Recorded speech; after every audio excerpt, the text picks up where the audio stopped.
हमें इंट्रोडक्शन ना हमेशा फॉर्मल वे में ही देना चाहिए, ठीक है। तो नेक्स्ट आ जाता है हमारा नेम।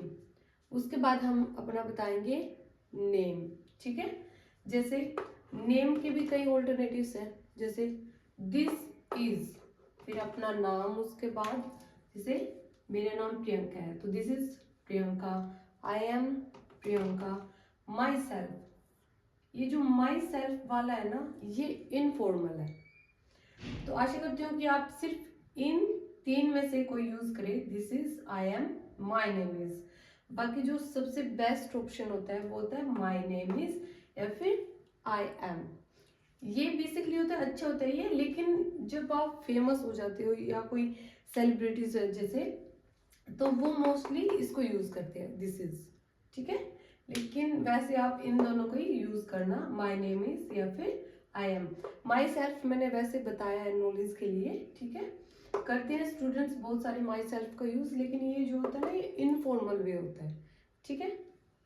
नेक्स्ट आ जाता है आपका प्लेस, स्थान, कि आप कहाँ से बिलोंग करते हो, ठीक है। आप बोल सकते हो आई बिलोंग टू, जैसे मैं करनाल से हूँ तो मैं बोल सकती हूँ आई बिलोंग टू करनाल, या फिर जहाँ से भी आप बिलोंग करते हो, ठीक है। या फिर आई एम फ्रॉम करनाल। या फिर जैसे अगर मान लीजिए कि आप किसी को इंट्रोडक्शन दे रहे हैं और जो आपके सर हैं वो भी वहीं से हैं, मान लीजिए कि आप दिल्ली में कोई इंट्रोडक्शन दे रहे हैं और आप बोलना चाहते हो कि मैं भी दिल्ली से ही हूँ, तब आप क्या बोल सकते हो, I am from Delhi itself. अगर आप करनाल से हैं तो I am from Karnal itself, कि मैं यहीं से ही हूँ, ठीक है। तो आप इनका यूज कर लेना। उसके बाद आप बताएंगे अपनी फैमिली के बारे में। अगर मान लीजिए आप कहीं पे कर सकते हो, नहीं भी, बिकॉज ये बहुत ज्यादा ना लेंथी हो जाता है, वैसे सिर्फ मैं आपको एक नॉलेज के लिए बता रही हूँ। अगर मान लीजिए आप कॉलेज स्टूडेंट हैं तब आप बता सकते हैं ये फैमिली वाला, ठीक है। जैसे मान लीजिए मेरी फोर मेंबर्स हैं मेरी फैमिली में, I have 4 members in my family. आप ऐसे बोल सकते हो, ठीक है। अगर 5 मेंबर्स हैं तो ऐसे बोल सकते हो, ज्यादा लेंथी भी नहीं होगा, I have 4 members in my family, ठीक है। I have 4 members in my family। उसके बाद अपनी क्वालिफिकेशन बताना है आपको, ठीक है। जैसे मान लीजिए अगर आप स्कूल में हैं, ठीक है, तो आप बोलेंगे आई एम इन क्लास 6। सिक्स्थ नहीं बोलेंगे, सिक्स्थ कब बोलेंगे ये मैं आपको बताऊंगी। आप सिर्फ इतना बोलेंगे आई am in class 6, I am in class 7, I am in class 8, ठीक है। नेक्स्ट आ जाता है, अगर आप स्टैंडर्ड की बात करते हैं तो आप बोल सकते हो I am in 6th standard, I am in 8th standard, ठीक है। नेक्स्ट देख लेते हैं, अगर मान लीजिए आप ने ग्रेजुएशन कर लिया, आप ग्रेजुएट है या फिर पोस्ट ग्रेजुएट है, ठीक है, तो फिर आप बोलेंगे आई एम ए ग्रेजुएट या फिर I am a post graduate.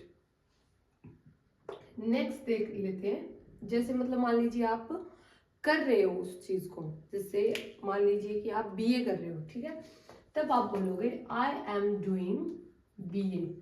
या फिर बीबीए कर रहे हो, आई एम डूइंग बीबीए। जो भी आप डिग्री कर रहे हो उसको यहाँ पे इंक्लूड कर देना है, ठीक है।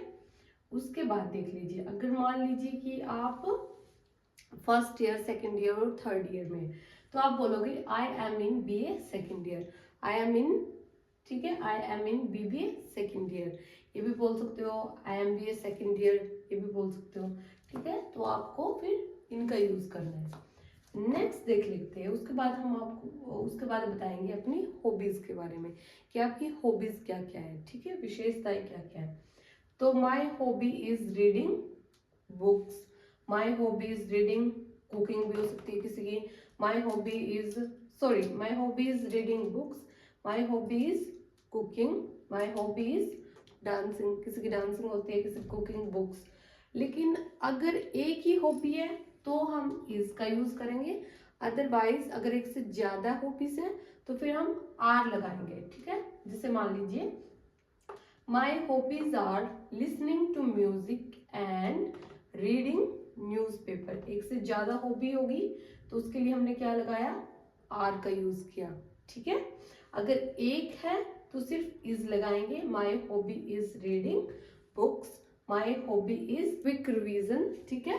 First of all greet, good morning, good afternoon, good evening, जिस भी, ठीक है। अगर आप सुबह दे रहे हो तो गुड मॉर्निंग, अगर दोपहर को दे रहे हो तो गुड आफ्टरनून, अगर शाम को दे रहे हो तो गुड इवनिंग, इनका यूज कर सकते हैं, ठीक है। उसके बाद फिर अपना नेम बताना है, मैंने बताया आपको नेम बताना है। उसके बाद अपना प्लेस जहाँ से आप बिलोंग करते हो, उसके बाद अपनी फैमिली के बारे में बता सकते हैं, ठीक है।